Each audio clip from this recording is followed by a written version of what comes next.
چونکہ وقت تھوڑا ہے اور حضرت کی آج واپسی بھی ہے، اور اس لیے ہم چاہتے ہیں کہ زیادہ وقت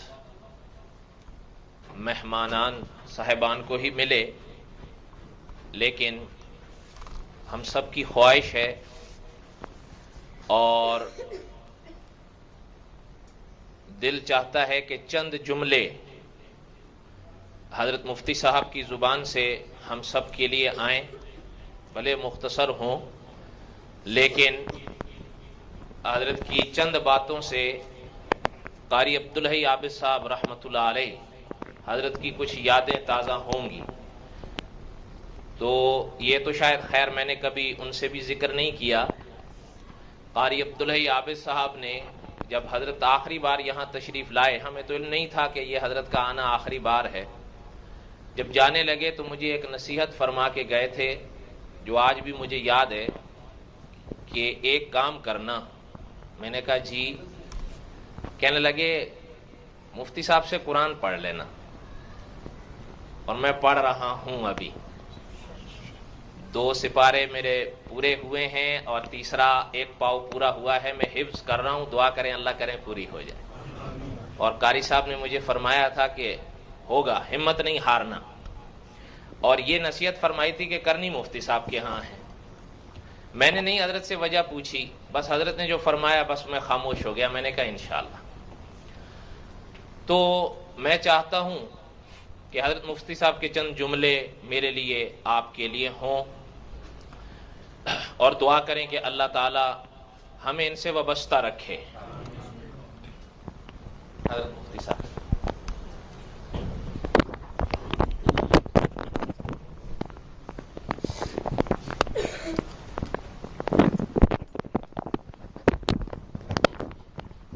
بسم اللہ الرحمن الرحیم، نحمده ونصلی ونسلم علی سید الانبیاء والمرسلین، اما بعد فاعوذ باللہ من الشیطان الرجیم، بسم اللہ الرحمن الرحیم، یرفع اللہ الذین آمنوا منکم والذین اوتوا العلم درجات، صدق اللہ العظیم۔ وقال النبی صلی اللہ علیہ وسلم العلماء ورثۃ الانبیاء، او کما قال النبی صلی اللہ علیہ وسلم۔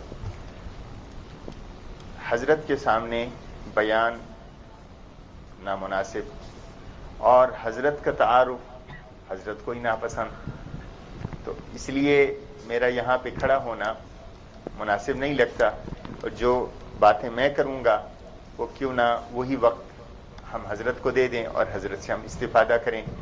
جیسے رات ہم نے گفتگو سنی حضرت کی، ایک آیت کے گرد ہی ساری گفتگو تھی، لیکن وہ ایسی گفتگو تھی کہ دل میں اترتی چلی گئی، اور اسلاف کی یاد۔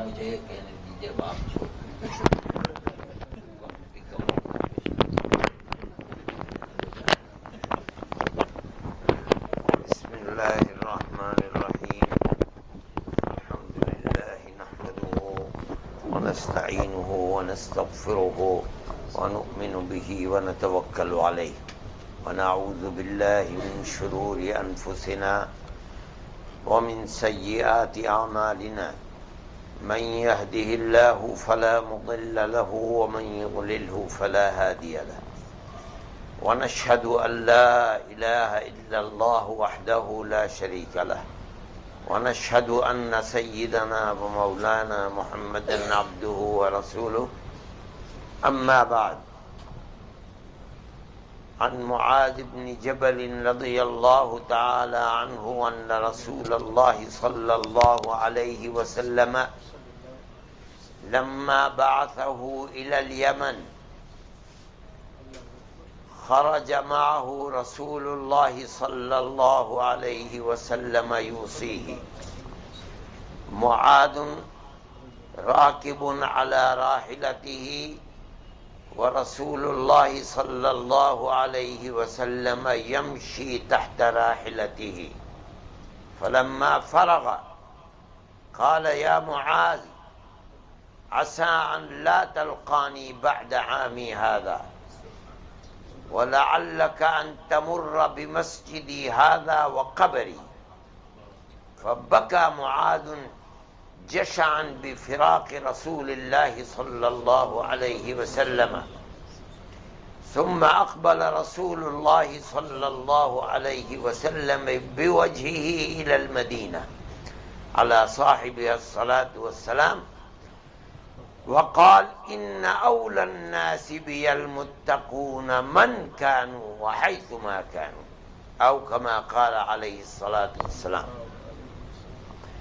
میرے محترم بزرگوں اور دوستوں، میں نے ابھی ایک حدیث آپ کے سامنے پڑھی جو ایک قصہ ہے۔ نبی کریم علیہ الصلاۃ والسلام جزیرۃ العرب پر جب اسلام کی حکومت ہو گئی اور یمن تک اسلام کے حلقہ بگوش بن گئے تو آپ نے ان لوگوں کی تعلیم کے لیے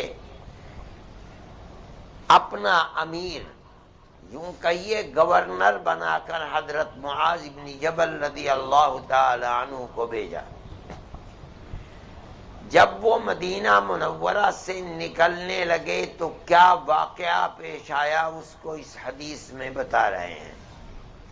جب آپ نے مجھے رخصت کیا تو تنہا بس السلام علیکم وعلیکم السلام اور مصافحہ کر کے بھیج دیتے، ایسا نہیں کیا، بلکہ آپ کے ساتھ ساتھ مدینے کی آبادی سے باہر نکلے اور نصیحت کرتے ہوئے نکلے کہ تم جاؤ گے تو اہل یمن کے ساتھ تمہارا معاملہ کس طرح کا ہونا چاہیے، تم تعلیم کس طرح سے دو گے۔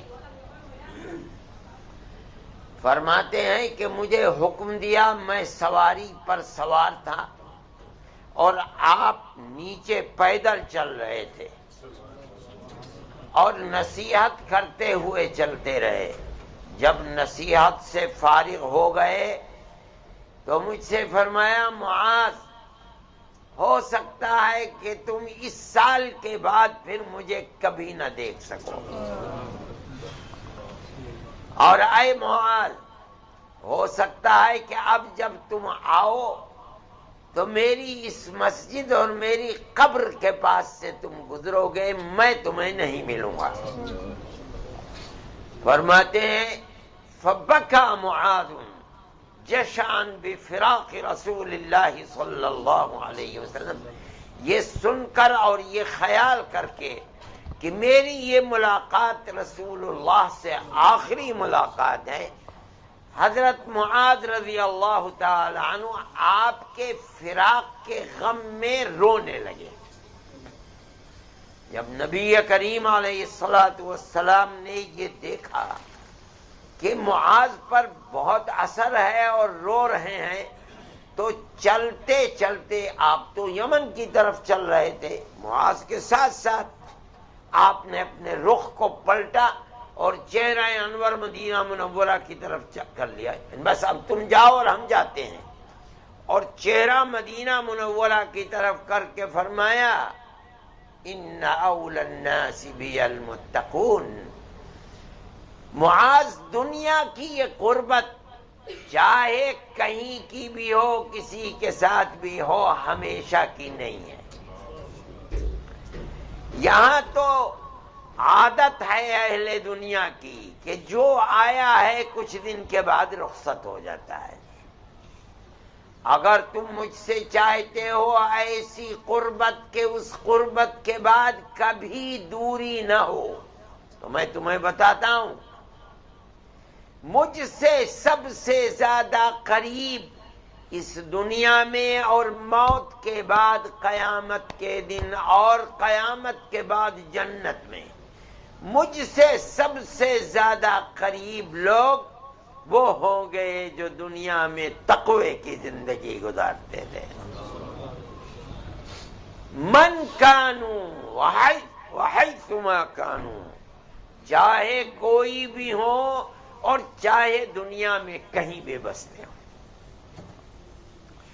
یہ روایت ہے جو میں نے آپ کے سامنے پڑھی ہے۔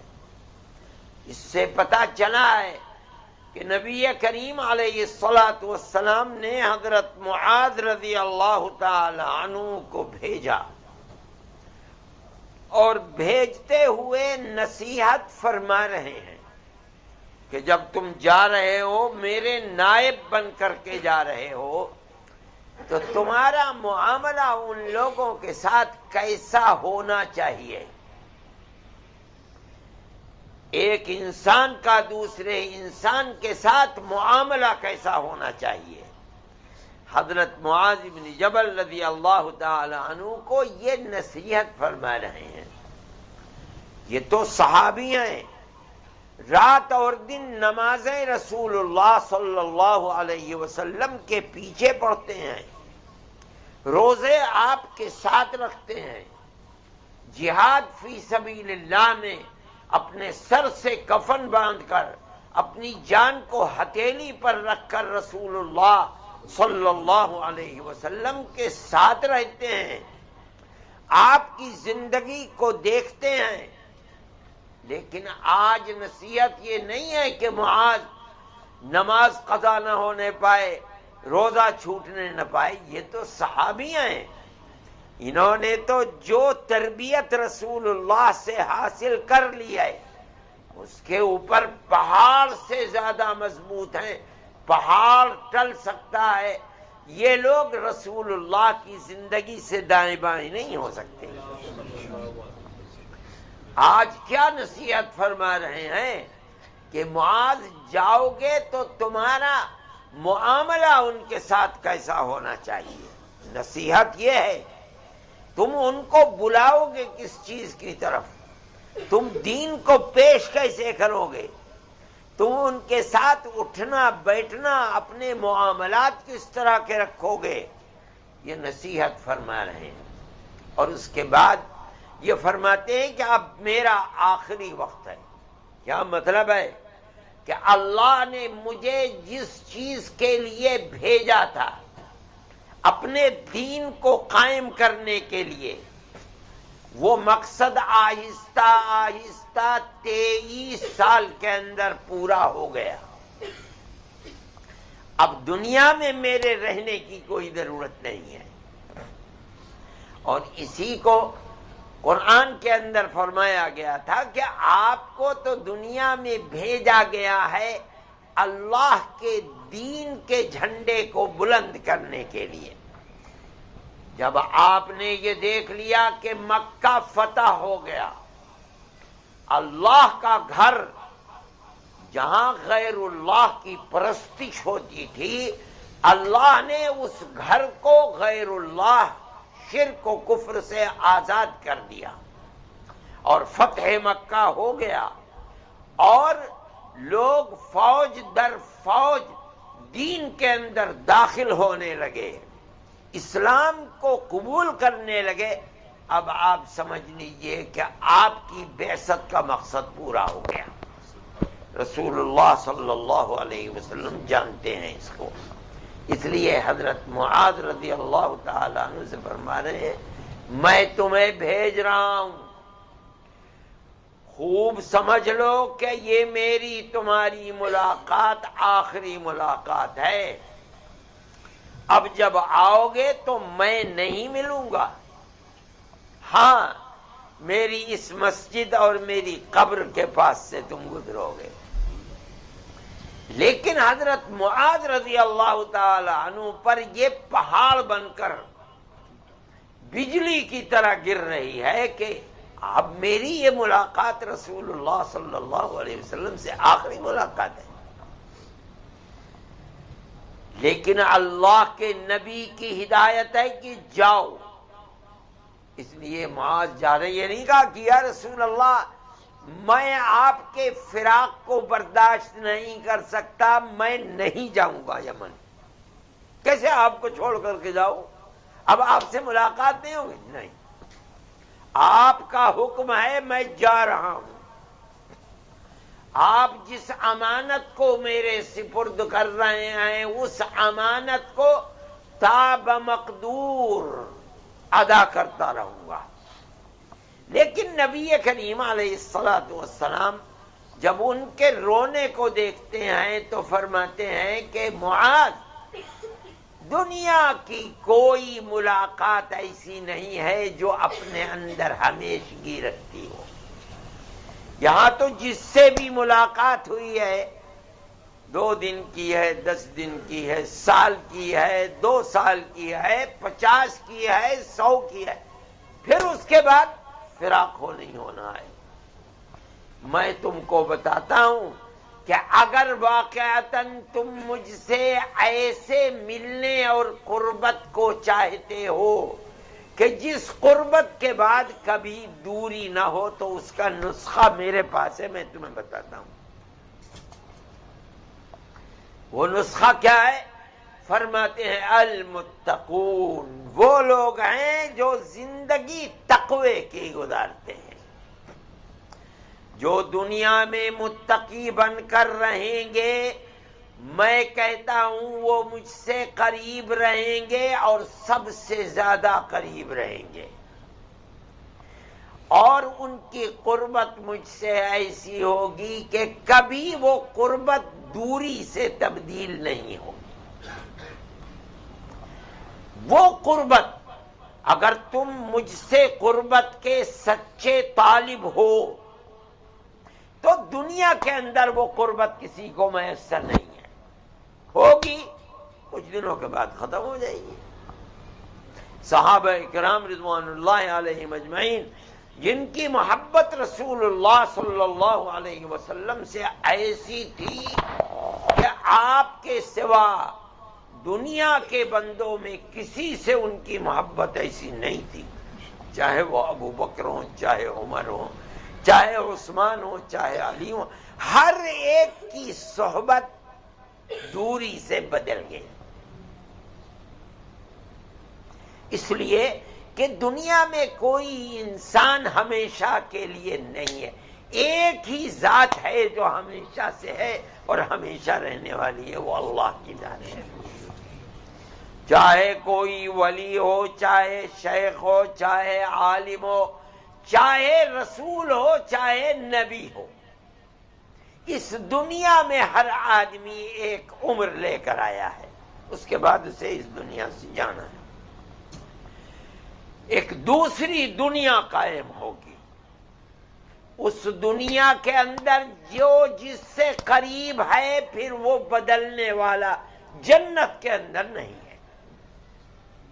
اللہ کا نبی اسی کو فرما رہے ہیں کہ اے معاذ، اگر تم یہ چاہتے ہو کہ مجھ سے قریب رہو سب سے زیادہ، ایسی قربت جو کبھی دوری سے نہ بدلے، تو میں تمہیں بتاتا ہوں تقوی کی زندگی کو اپناؤ. اگر تم متقی بن کر دنیا میں رہو گے تو میں آج آخرت سے پہلے اسی دنیا میں تمہیں بشارت دیتا ہوں کہ تم مجھ سے سب سے زیادہ قریب رہو گے.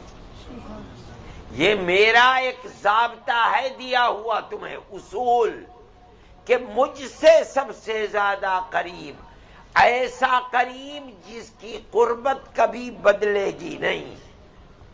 کون ہے؟ المتقون، من کانو، چاہے جو بھی ہوں، عرب میں ہوں، عجم میں ہوں، آج ہوں، آج سے 1000 سال کے بعد ہوں، دولت مند ہوں، فقیر ہوں، بادشاہ ہوں، رعایا ہوں، شہر کے رہنے والے ہوں، دیہات کے رہنے والے ہوں، اس سے کوئی بحث نہیں. مرد ہوں، عورت ہوں، جو بھی ہے، من کانو، چاہے کوئی بھی ہو، کسی برادری سے تعلق رکھتے ہوں، کسی قبیلے کے لوگوں، کسی کی کوئی صرف ایک خصوصیت ہے، متقی ہوں. پھر وَحَيْثُ مَا كَانُوا، چاہے دنیا کے کسی بھی ملک میں آباد ہوں. یہ نہیں ہے کہ میری قربت مدینے والوں کو حاصل ہوگی، مکے والوں کو حاصل ہوگی، یمن والوں کو نہیں ہوگی، ہانگ کانگ والوں کو نہیں ہوگی، ہندوستان پاکستان والوں کو نہیں. اللہ کا نبی فرماتا ہے چاہے جہاں آباد ہو. اگر میری قربت چاہتے ہو تو صرف ایک ہی شرط ہے، تقوی کی زندگی. جو دنیا میں متقی بن کر رہے گا وہ میری قربت کا حقدار بنے گا. ایسی قربت کہ اس قربت کے بعد کبھی دوری نہیں ہوگی، اور وہ تو جنت ہے. میرے بھائی متقی کہتے کس کو ہیں؟ اور متقی تقوی اتنی بڑی چیز ہے. قرآن کہتا ہے اعدت للمتقین، ہم نے جنت کو بنایا، جنت بنائی گئی ہے متقیوں کے لیے. اللہ اکبر. یہ جنت حقدار اس کے متقی ہیں. دوسری جگہ فرماتے ہیں تلک الجنت التی نورث من عبادنا من کان تقیا. یہ جنت جو ہم نے بنائی ہے، اور کیسی جنت ہے، اللہ اکبر. اس دنیا میں تو اس کا تصور بھی مشکل ہے. وہ جنت ہم نے ان اپنے بندوں کے لیے بنائی ہے جو دنیا میں متقی ہو کر، متقی بن کر زندگی گزارتے ہیں. یہ اتنی بڑی چیز جس کو تقوی کہا جا رہا ہے، اللہ نے جنت انہی لوگوں کے لیے بنائی ہے. رسول اللہ فرما رہے ہیں کہ میری محبت اور جو شخص مجھ سے قربت کا طالب ہے، اور ایسی قربت کہ وہ قربت کبھی تبدیل نہیں ہوگی، وہ اس کو حاصل ہوگی جو متقی. تو سوال پیدا ہو تقوی ہے کیا چیز؟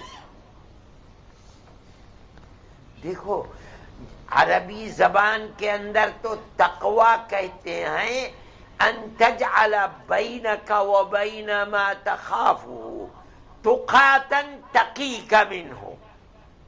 جس چیز سے تجھے ڈر لگتا ہے، شیر ہے، آگ ہے، دشمن ہے، اپنے اور اس چیز کے درمیان ایسی دیوار کھڑی کر لے کہ اس کا نقصان تجھے پہنچنے نہ پائے. اس کا نام ہے تقوی. شیر سے ڈر لگتا ہے، اپنے اور شیر کے درمیان ایسی خندق کھود لے یا ایسی دیوار بنا لے کہ شیر تجھے حملہ کر کے چیر پھاڑ نہ سکے. یہ تقوی ہے. آگ سے ڈر لگتا ہے، اپنے اور آگ کے درمیان میں ایسی دیوار کھڑی کر لے کہ آگ تجھ تک نہ پہنچ سکے. اس کو تقوی کہتے ہیں. اب اللہ کہیں فرماتا ہے تقوی کو اختیار کرو. یہ اصطلاح ہے اسلام کی. تقوی کسے کہتے ہیں؟ جس چیز کا نقصان تجھے پہنچ سکتا ہے، جس چیز سے تجھے ڈر لگتا ہے، اپنے اور اس کے درمیان ایمان، عقیدے اور عمل صالح کی ایسی دیوار کھڑی کر دے کہ کل اس کا نقصان تجھے نہ پہنچ سکے. یہ ہے تقوی. اب قرآن کہتا ہے کہیں واتقوا النار، جہنم کی آگ سے تقوی کو اختیار کرو. کیا مطلب ہے؟ اپنے اور جہنم کے درمیان ایمان، عقیدے اور عمل صالح کی دیوار کھڑی کر دو. جہنم کی آگ تمہیں کچھ نقصان نہیں پہنچائے گی. کہیں آتا ہے واتقوا اللہ، اللہ کے غضب سے تقوی کو اپناؤ. کیا مطلب؟ وہی غضب خداوندی اور اس کے غصے سے بچنے کے لیے دو چیزیں ہیں، ایک ایمان اور ایک عمل صالح، نیک عمل. اپنے اور اللہ کے غصے کے درمیان ایمان اور عمل کی ایسی دیوار کھڑی کر لو کہ کل میدان محشر میں تجھ کو اللہ کے غصے کا سامنا نہ کرنا پڑے. یہ ہے مطلب تقوی کا. اس کا مطلب کیا ہے؟ اللہ کا نبی فرما رہا ہے کہ معاذ تم رو رہے ہو فرقت کی وجہ سے. دنیا کی تو یہ فرقت ہر ایک کو ملنی ہے. یہاں کی زندگی تو ہمیشہ کی زندگی نہیں ہے. اگر تمہارے دل کے اندر مجھ سے سچی محبت ہے اور تم یہ چاہتے ہو کہ مجھ سے ایسی قربت تمہیں میسر ہو کہ وہ قربت کبھی بدل نہ سکے فراق سے، تو بس ایک ہی نسخہ ہے.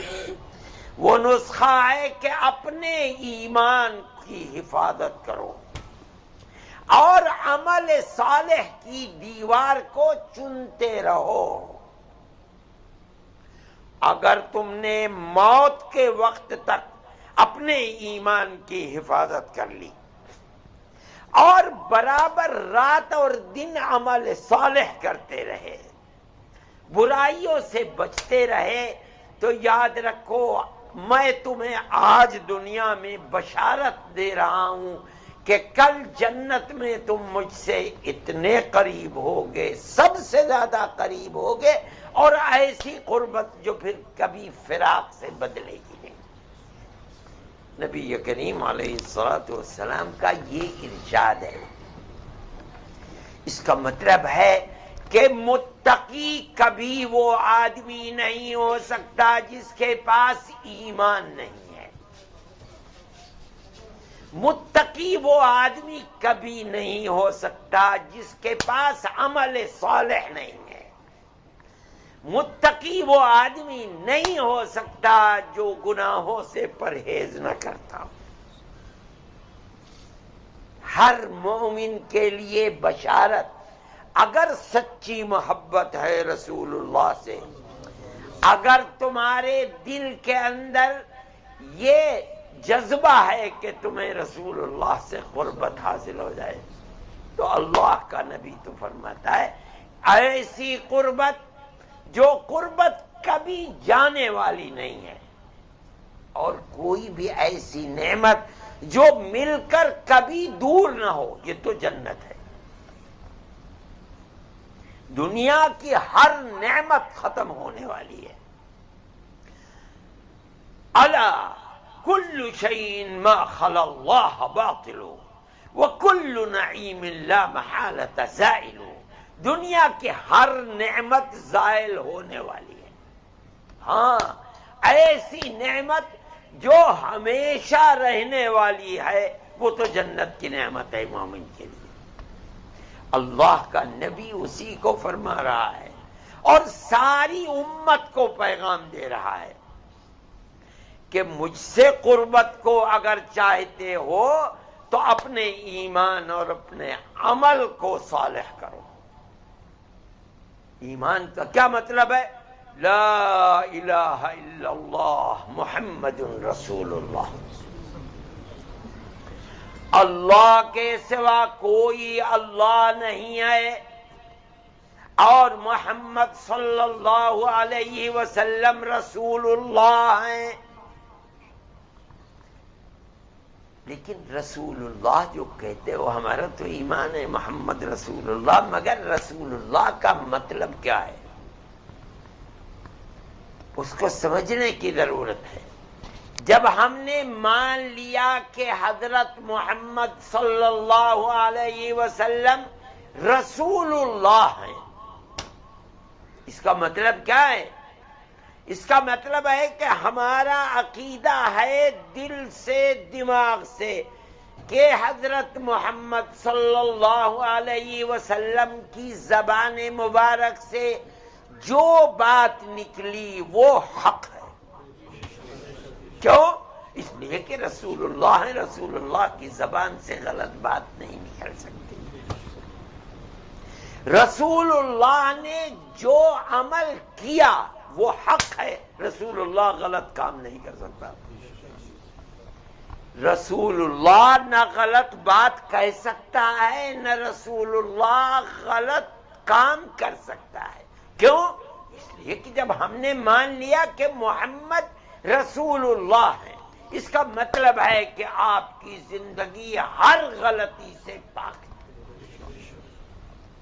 نہ آپ کی زبان سے غلط بات نکل سکتی ہے، چاہے ہماری کھوپڑی میں آئے نہ آئے، اس سے کوئی بحث نہیں۔ جب اللہ کے نبی نے فرما دیا تو وہ بات صحیح ہے، جب کسی عمل کو کر لیا وہ عمل صحیح ہے، یہ ہمارا ایمان ہے، ہمارے دماغ میں آئے یا نہ آئے اس سے کوئی بحث نہیں۔ یہ مطلب محمد رسول اللہ کا، اور امت اس پر قائم ہے بنیادی طور پر۔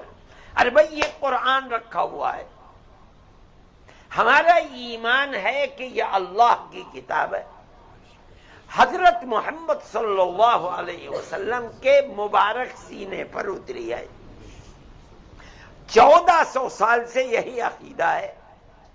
ہم اس کتاب کو سر پر رکھتے ہیں، سینے سے لگاتے ہیں، نمازوں کے اندر پڑھتے ہیں، ویسے بھی پڑھتے ہیں۔ یہ بتاؤ کس نے دیکھا ہے کہ یہ کتاب آسمان سے رسول اللہ پر اتری ہے؟ کوئی دیکھنے والا ہے؟ کوئی تو نہیں ہے۔ لیکن ہمارا ایمان ہے، ہمیں ٹکڑے ٹکڑے کر دو، جان سے مار دو، ہم یہی کہیں گے کہ یہ اللہ کی کتاب ہے۔ کیوں کہیں گے؟ رسول اللہ نے فرمایا ہے کہ اللہ کی کتاب ہے، ہماری آنکھوں نے نہیں دیکھا، ہم نے نہیں دیکھا اتر، ہم مانتے جیسے آنکھ سے دیکھ کر یقین ہے، اسی طرح رسول اللہ کی زبان سے نکلا یقین ہے۔ بھئی مسلمان کا عقیدہ ہے کہ جب مرے گا قبر کے اندر فرشتے آئیں گے، اٹھائیں گے، کہیں گے من ربک، تیرا رب کون ہے، تیرا دین کیا ہے، اور یہ کون ہے رسول اللہ صلی اللہ علیہ وسلم۔ بھلا بتائیے، ساری دنیا کے ڈاکٹر کہیں گے غلط غلط، مر گیا مر گیا، اب کیسی زندگی؟ اللہ کے نبی نے فرمایا کہ جب لے کر مردے کو چلتے ہیں تو مردہ کہتا ہے قدمونی قدمونی، مجھے جلدی لے کر چلو، جلدی، اگر وہ مومن ہے۔ کیوں؟ اس لیے کہ اللہ کا نبی فرماتا ہے وہ خدا کی رحمت منتظر ہے، قبر میں یہ دیکھ رہا ہے۔ اب ساری دنیا کے ڈاکٹر کہہ رہے مر گیا، اس کی آنکھوں میں تو روشنی آئی نہیں، لیکن ہم مانتے ہیں کہ اللہ کے نبی نے فرمایا، اس لیے ساری دنیا کے ڈاکٹر کہیں نہیں ہوتا، ہم کہتے ہیں حق ہے۔ کیوں؟ رسول اللہ نے فرمایا ہے، اور رسول اللہ ہیں محمد، ان کی زبان سے کوئی بات غلط نہیں نکل سکتی۔ یہ عقیدہ ہے۔ دیکھو ہمارے ہی نہیں، اسلام میں جب سے رسول اللہ آئے ہیں اس وقت سے لے کر آج تک مومن کا عقیدہ یہی ہے۔ ایک دن اللہ کے نبی در دولت سے باہر آئے مکہ معظمہ میں، اور آ کر کے فرمایا کہ بھائی آج تو عجیب واقعہ پیش آیا، میں گھر میں سو رہا تھا، ایک میرے دائنی طرف ایک میرے بائیں طرف، درمیان میں لیٹا ہوا تھا، فرشتہ آیا اور مجھے اٹھایا، اور اٹھا کر کے مجھے کعبۃ اللہ میں حتیم میں لا کر کے رکھا، مجھے لٹا دیا، اور لٹا کر کے فرشتے نے میرے سینے کو چاک کیا، میرے دل کو نکالا۔ ان کے پاس چینی کی تشت تھی، چاندی کی تشت تھی، میرے دل کو اس کے اندر رکھا، قریب میں زمزم کا کنواں، وہاں سے زمزم لائے اور میرے دل کو دھویا، اور دل کو دھو کر کے اس کے اندر ایمان و حکمت کو بھرا، اور بھر کر کے پھر میرے دل کو میرے سینے میں رکھا اور اسے سی دیا۔ اور یہ منٹوں سیکنڈوں کا کام ہے، اور اس کے بعد کہا یہ براق ہے ایک دم۔ بھئی آج کل تو دل کو نکالتے ہیں یا آپریشن کرتے ہیں، اس کو ہفتے بھر تو کم سے کم رکھتے ہیں، پھر آہستہ، وہ تو فوراً براق تھا، اس کے اوپر سواری پر بیٹھو، مجھے براق کے اوپر بیٹھا دیا۔ وہ چلا تو کیسی سواری تھی کہ جب وہ اپنے پیر کو اٹھا کر کے رکھتا تھا تو اتنی دور جہاں تک نظر کام کرتی تھی، اور لمحوں کے اندر بیت المقدس، وہاں میری انبیاء سے ملاقات ہوئی، اس کے بعد دوبارہ مجھے اور پہلے آسمان پر لے گئے، اور وہاں دروازے کا کھٹکھٹایا، جبرائیل نے اندر سے آواز آئی، کون؟ کہا کہ جبرائیل۔ کہا اکیلے ہو کوئی اور بھی؟ کہا نہیں، میرے ساتھ محمد ہے۔ کہا کہ تم خود گئے تھے یا بلایا؟ کہا نہیں، مجھے بھیجا گیا تھا بلانے کے لیے۔ دروازہ کھلا، اس کے بعد دوسرے آسمان پر پھر یہی سوال و جواب، پھر یہی بات، اور دروازہ یہاں تک کہ 7ویں آسمان پر میں پہنچا، اور وہاں اس کے اوپر اللہ سے ملا، اور اللہ نے مجھے 5 نمازیں دے کر کے بھیجا ہے۔ یہ سارا ماجرا ہے، اور یہ لمحوں کے اندر ہو گیا۔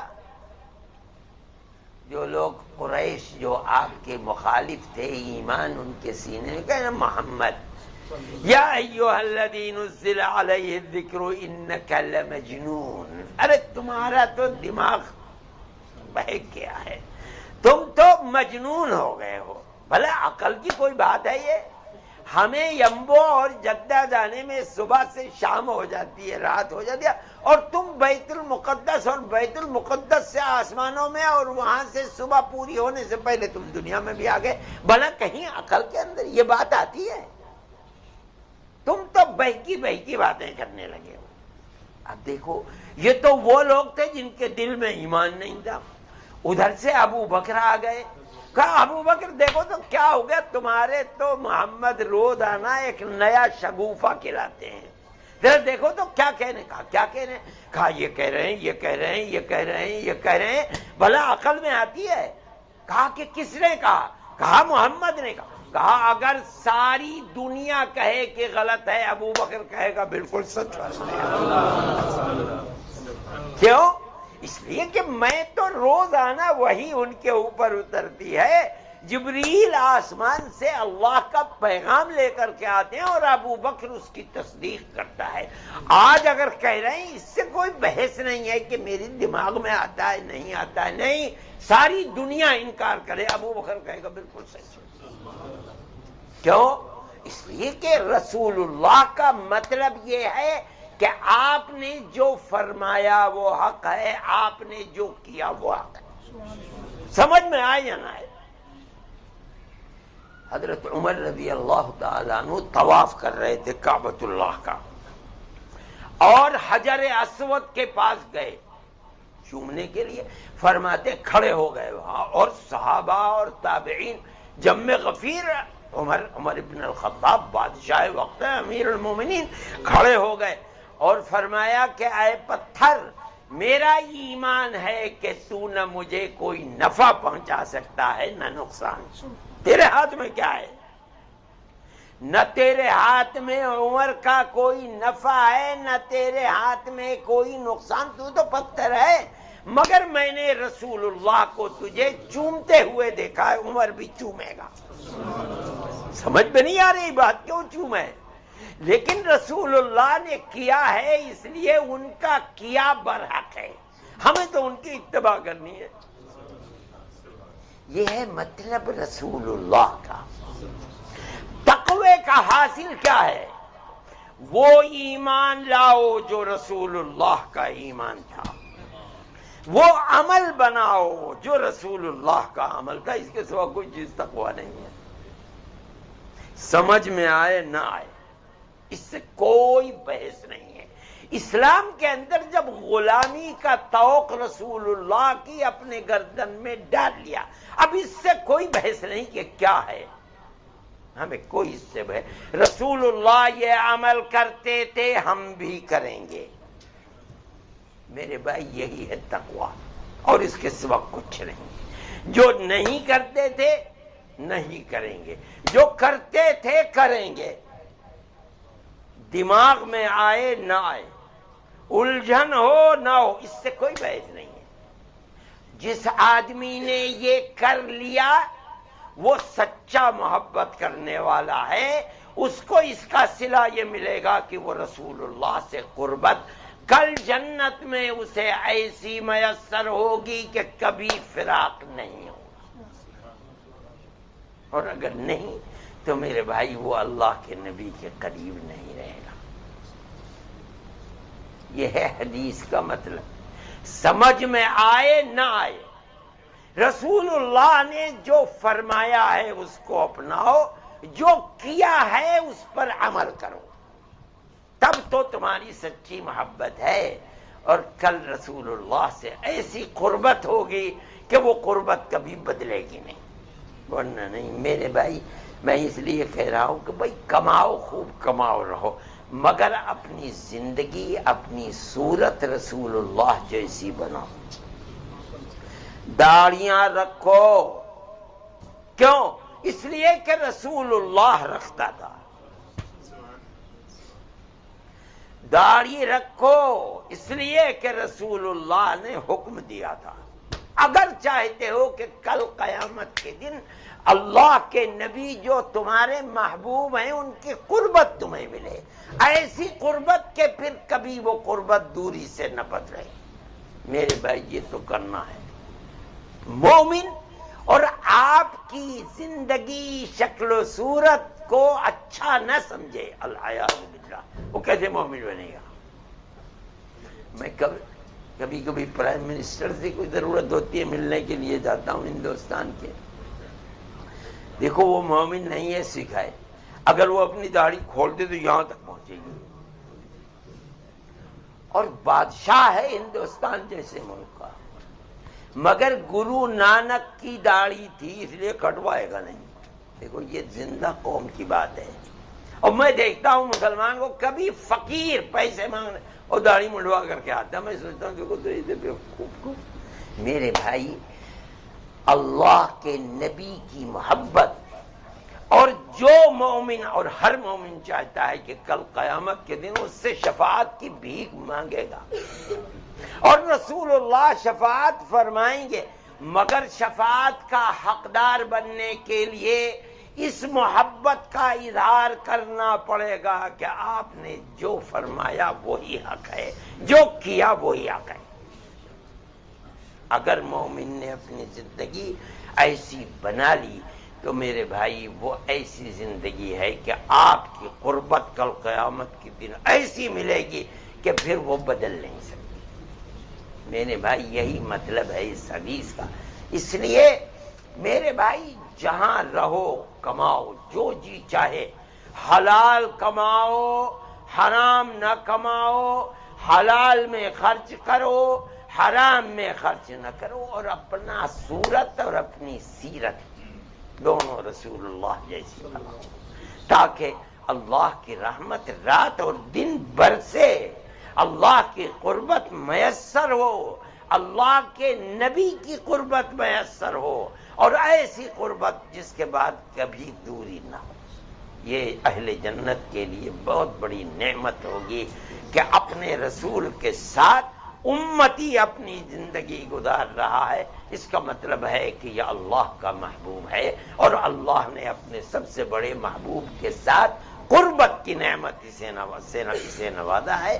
اللہ ہم سب کو عمل صالح کی توفیق عطا فرمائے، اور میرے بھائی ایمان آخری سانس تک اللہ اس کی حفاظت فرمائے، ہماری دنیا اور ہماری آخرت کو اللہ بہتر فرما دے، اور ہمیں تقوی کی زندگی گزارنے کی توفیق اللہ عطا فرمائے، ہمارے ظاہر اور باطن کو بہتر فرما دے، اور اللہ ہمیں دین و ایمان پر استقامت عطا فرمائے۔ وصلی اللہ تعالی علی خیر خلقہ سیدنا محمد وعلی آلہ واصحابہ اجمعین۔